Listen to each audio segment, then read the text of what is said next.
Hello bachcho, let's read the question. In Young's double slit experiment, so बच्चों basically हमें consider करना है Young's का डबल स्लिट एक्सपेरिमेंट जिसमें कि हम पहले लेते हैं मैट्रिक source, then two slits are placed in the form of rectangular slits, suppose S1 and S और इनसे कुछ डिस्टेंस पर मान लेते हैं कैपिटल डी डिस्टेंस पर प्लेस करते हैं screen to obtain the fringe pattern. अब बच्चों हमें कॉलम 1 में ए एंट्री मिला है when width of one slit is slightly, तो इसमें मान लेते हैं हम कि स्लिट S1 की विड्थ W1 को increase किया जाता है। तो बच्चों W1 means width is directly proportional to the intensity of light passing from one.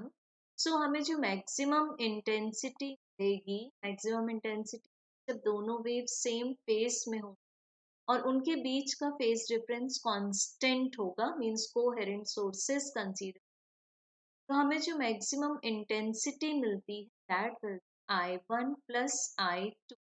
सो बच्चों डेफिनेटली यहाँ विड्थ इंक्रीज करने से इंटेंसिटी I1 इंक्रीज होगी, तो हम बोल सकते हैं मैक्सिमम इंटेंसिटी विल इंक्रीज।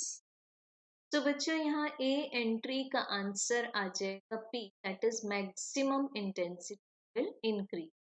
अब देखते हैं बच्चों entry number B, when one slit is close, तो मान लेते हैं कि हम लोगों ने S2 को पूरा क्लोज कर दिया, तो अब S1 क्या करेगा, S1 सिर्फ I1 इंटेंसिटी को अलाउ करेगा, सो हम बोल सकते हैं now the maximum intensity is directly proportional to I1 only, so maximum intensity will decrease.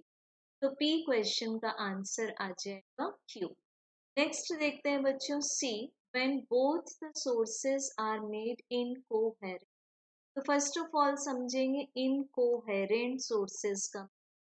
Incoherent sources means ऐसे सोर्सेज जिसमें से जो वेव्स निकली वो फेज डिफरेंस पाई को कांस्टेंट या जीरो नहीं रख पाए, तो ऐसी कंडीशन में हमें जो स्क्रीन पर जो भी पैटर्न मिलेगा that will be less than I1 plus I2 intensity, और एक यूनिफॉर्म इल्यूमिनेशन भी मिल सकता है, फ्रिंज पैटर्न नहीं मिल।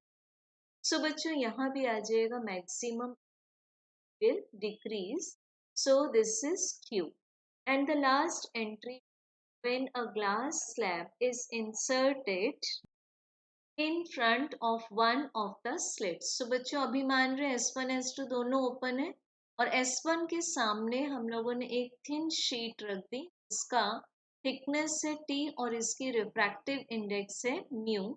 सो बच्चों अब यहाँ पर जो हमें सेंट्रल फ्रिंज मिलती जिसका ऑर्डर था 0 और ये ब्राइट फ्रिंज थी, तो बच्चों अब ये जो सेंट्रल फ्रिंज है ये अपनी प्लेस से अपवर्ड शिफ्ट हो जाएगी, और अगर इस शीट को हम S2 के सामने लगाएंगे तो ये जो सेंट्रल ब्राइट बैंड है ये शिफ्ट हो जाएगा नीचे। इनसे शीट की पोजीशन पर डिपेंड होगा कि central bright band upward shift होगा या फिर डाउनवर्ड, तो पूरा का पूरा फ्रिंज पैटर्न डिस्प्लेस हो जाएगा। सो हमें डी का आंसर मिल जाएगा एस। तो बच्चों हमें करेक्ट सीक्वेंस मिलता है Q to S। So correct option code will be option 1।